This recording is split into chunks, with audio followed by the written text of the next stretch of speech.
Are you making fun of me? Isn't it customary to bring high-end desserts? My business partner scoffed at me for bringing my wife's homemade pudding as a gift. There's no way we can serve this shabby-looking pudding to the president, he said, then he snatched the bag of pudding from my hand and threw it into the trash can. A sad sound echoed in the room. I was left speechless at this sudden incident. Overwhelmed by anger and frustration at not being able to do anything, I returned home. "That man's getting fired," said my wife with a mischievous grin. I was surprised by her smile, which was different from usual. The next day, I was invited to the president's office and was shocked by the unexpected turn of events. My name is Danny Klein, and this is my 10th year working as an office worker. I'm about to take a gift to a business partner, but I'm quite nervous. The reason being that the person I'm about to see is known to be difficult to work with. A man named Walter Morris. If you don't bring a gift he likes, he won't even have a proper conversation with you. At worst, he would say, "Something urgent has come up," and he'd send you back right away. Still, he's an important business partner, so I had to put up with him. One day, my manager came to my desk and said, "That company's patented technology is indeed excellent. You know that it has significantly grown our company." "Yes, but I also do notice that they've turned arrogant because of it." "Indeed, we used to work hand in hand to create better products." My manager's eyes narrowed as if remembering something, then he turned a sympathetic gaze on me. I let out a bitter laugh and ran my hand through my hair at the back of my head. "I've heard that the president and his wife are kind people, despite the current partner, the person in charge, being a difficult man. I hope for things to get better soon." "Indeed, it should improve in a while. It's tough, but that's part of the job." "Thank you, I'll do my best. But picking a gift each time is a headache. He accuses me of slacking off if I bring the same ones." "The gift? Oh, by the way, I remember that the president's wife is quite fond of pudding. If you have a chance to meet them again, how about buying a pudding?" Upon hearing my manager's words, I thought of a pudding from a particular store. Its texture was as smooth as cream and it melted in your mouth. It was a pudding that perfectly balanced richness and sweetness. The pudding made by my wife, Lily. Lily runs a small pastry shop that she has created by renovating a part of our house. Of course, the taste is guaranteed. It's a popular product that's loved by everyone in the neighborhood, from kids to seniors, often selling out by mid-afternoon. I wrapped up a conversation with my boss and decided to rush home after work. At home, Lily, who had finished her work, had started preparing dinner in the kitchen. As I approached Lily, I could smell a faint sweetness. Humming a tune and greeting me with, "Welcome home," I immediately told Lily about the conversation I had earlier. "The boss's wife seems to be a big fan of pudding. I'd like to take some as a gift. Could you make some?" "Do you think my pudding would be good enough?" Lily said this, but I could see she was smiling with delight, which relieved me. Even though Lily is great at making puddings, preparing it as a gift for the wife of my business partner is probably nerve-wracking. But Lily willingly said okay. As soon as she finished making dinner, she started prepping for the pudding without having her dinner, saying she needed to prepare for tomorrow. "Thank you, Lily. I'm sorry." "No problem. I want many people to taste my pudding." Saying so, Lily busily started the prep, moving back and forth between the kitchen and the shop. Seeing her like this, I couldn't just stand there doing nothing. I decided to help Lily with the prep by following her instructions. That day, we ended up going to bed later than usual. Looking forward to seeing the boss and his wife's reaction tomorrow, I immediately fell asleep. The next morning when I woke up, Lily was already awake and popped her head out from the shop wearing a white apron. "It's ready!" On the tray in Lily's hand were several puddings cutely wrapped. "Thank you, Lily." I didn't know what time she woke up to do all this, but I could feel the effort Lily put into it, and I thanked her multiple times. Lily, seeming a bit shy, laughed and said, "It didn't take that long because you helped me." As I recalled the morning's events, a smile spread across my face. I carefully placed the puddings, wrapped in white paper bags with blue ribbons, on the passenger seat and let out a sigh. With renewed determination, I started up the company car. There shouldn't be any problem if it's Lily's pudding. It will definitely go well. That's what I believed. Until I heard a voice trampling on my feelings. What is this? As always, I mentioned Walter's name to the smiling receptionist at the client's entrance and was told to wait a bit. I gently sat on the chair in the entrance, checking to make sure the pudding in the bag wasn't overturned. While waiting, I saw Walter, who had just a hint of a smile, coming from the elevator right next to the entrance. And when he peered at what was in my hands, the first thing he said was, "What is this?" in a dubious tone. I involuntarily flinched. Nonetheless, I replied, trying to appear unfazed. "It's just a little something. It's pudding. My wife, who runs a pastry shop, made it." However, my words were cut off by Walter's scoff. "Pudding? Are you making fun of me? Isn't it customary to bring high-end desserts?" His words were dripping with scorn. His eyes were narrowed and the corner of his mouth was slightly raised as if to mock. At first, I didn't understand what he was saying, but as I slowly realized, I noticed that my fists were trembling in rage. My partner was a client with whom we'd been working amicably so far. I couldn't afford to ruin that relationship here, so I swallowed my feelings and started to speak. "Although not high-end, my wife has been making puddings that are pretty popular." "No way! I can't possibly eat a pudding made by an amateur." Walter roughly snatched the bag of pudding from my hand. "What are you doing?" I was so surprised that I snapped at him. My anxious voice and Walter's dry laugh echoed throughout the entrance.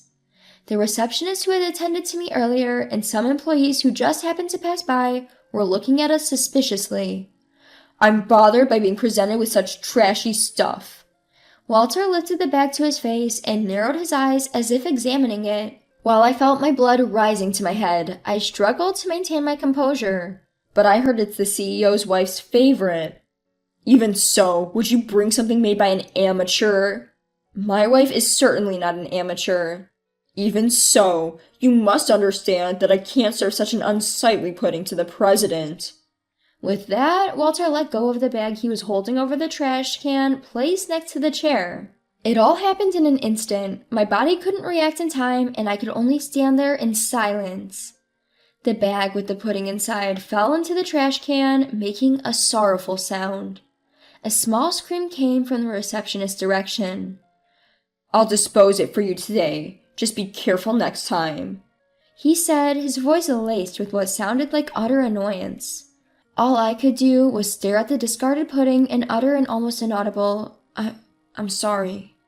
Walter nodded silently, whether satisfied by my reaction, I wasn't sure. "I had some urgent matters come up. I hate to ask, but can you leave?" Without waiting for my reply, he turned on his heel and walked towards the elevator. Throughout all this, I remained frozen, unable to take my eyes off the discarded pudding. I don't know how much time passed, but before I knew it, I was back in my car that my company had provided. Remembering how hard Lily had worked to make the pudding made my heart ache, and an uncontrollable anger welled up within me. Above all, I was frustrated with myself for not being able to say or do anything because he was a business partner. I couldn't get any work done that day as I pondered what to tell Lily. "Did they enjoy the pudding?" Lily asked, smiling as I returned home. She was leisurely sipping tea on the couch. Caught off guard, I stopped untying my tie. "Did something happen?" Lily asked, leaning in with a worried look on her face. Unable to keep quiet, I finally confessed to Lily what had happened earlier in the day. "I'm sorry, the pudding you made with so much effort. He threw it away right in front of me."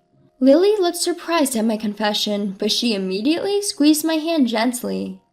"It's not your fault. Maybe there was something wrong with the pudding." But I knew that wasn't the case. After all, Walter had thrown it into the trash without even looking inside the bag. Even if it hadn't been pudding, if it wasn't what Walter called a fine pastry, it probably would have ended up in the trash. And besides, Lily stops me as I attempt to apologize once again. Then she seems to ponder a bit, and with a cheeky grin she says, "That man's getting fired." "Fired?" "I'm just kidding. Though it might not have been perfect, It's a shame to hear that the pudding I put so much effort into making was thrown away." Lily chuckles softly. Her reaction's fair, having her pudding thrown away like that after she put so much work in. Of course she would want to make remarks about my rude client, even though it's unlike her. But it could very well happen, you know. Her enigmatic words added at the end left me somewhat baffled. But that was the end of the conversation. Lily urged me to wash up early that night, so I bathed in confusion and went to bed earlier than usual. The next day, with yesterday's incident still weighing on me, I left for work with a heavy heart. Upon returning to the office the day before, my boss had instructed, "I know it's not ideal, but tomorrow you need to buy a cake from the high-end Western confectionery store in front of the station." I recalled his words before leaving home and brought a cake from the pastry shop in front of the station on my way to work. I placed the box from the high-end Western pastry shop on the passenger seat and let out a sigh deeper than yesterday's. Yesterday evening, I had informed Walter that I will visit again tomorrow with a token of apology. Perhaps due to the incident, Walter responded in an overly arrogant tone. "All right, I'm counting on you this time," and hung up the call. I should get going now. In the driver's seat of my company's car, I somehow motivated myself and headed towards the client's office. As I walked through the automatic doors of the entrance, a receptionist who recognized me hurried over. "You're Mr. Klein from Company XX, correct?" "Yes, that's right, but—" "Please come this way." I followed the receptionist's lead and stepped into the elevator. Before I knew what was going on, the elevator had reached its destination floor. The room I was led to was the president's office. The receptionist knocked on the door a few times and, opening the large door, simply said, "Please come in." I entered the room without understanding the situation. Inside the president's office were the president of the client company, his wife, and Walter looking pale.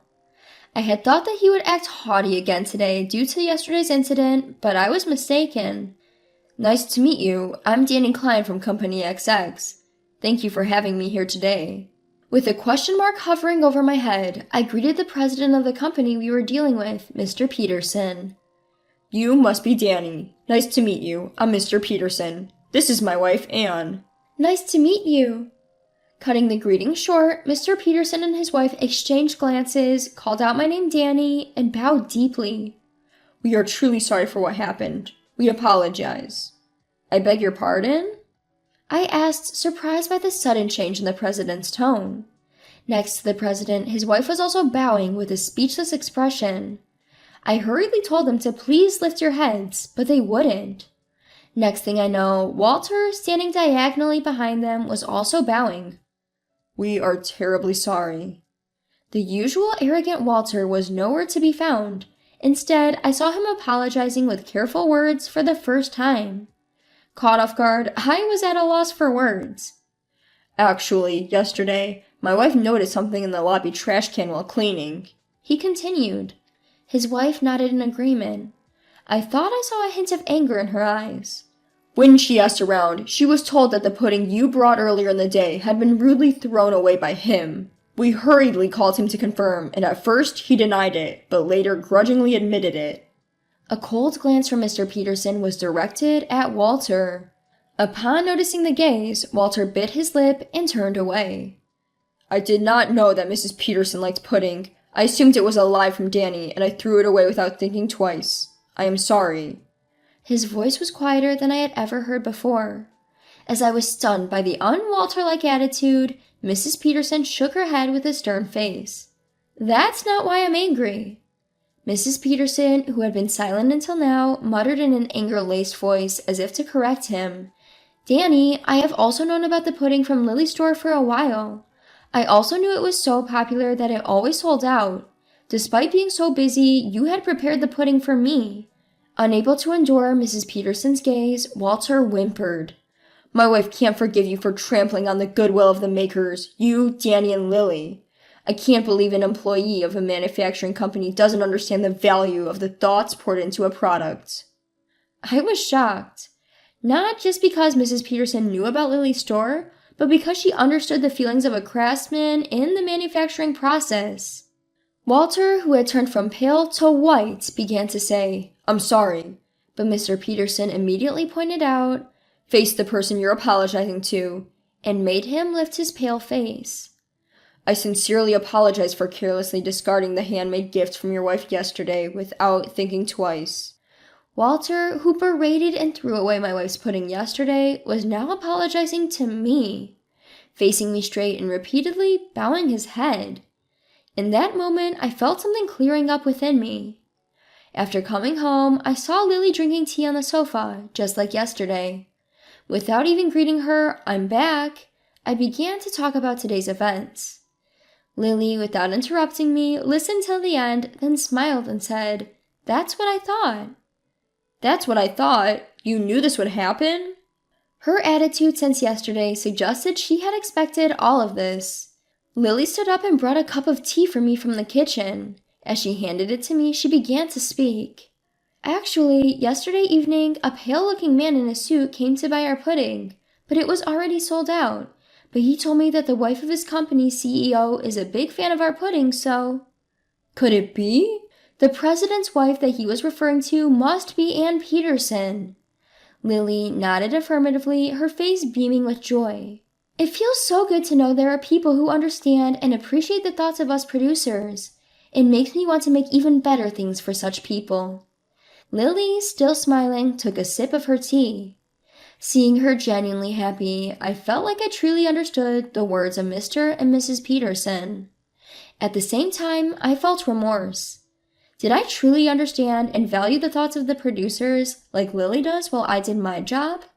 I was angry at Walter's arrogance, but was it not because I felt like we were doing him a favor by selling our products?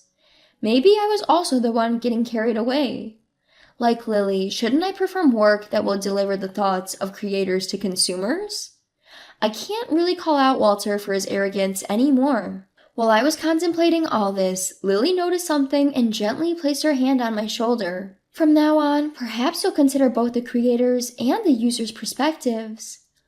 At Lily's words, I felt a bit embarrassed, but more than that, I felt ready to face my job with a renewed perspective. After this chain of events, Walter's attitude changed dramatically. He was no longer cocky and didn't demand gifts anymore. We now share our opinions openly in a good way, improving our relationship. Just like Lily, I also want to continue delivering the creator's thoughts to users through my work.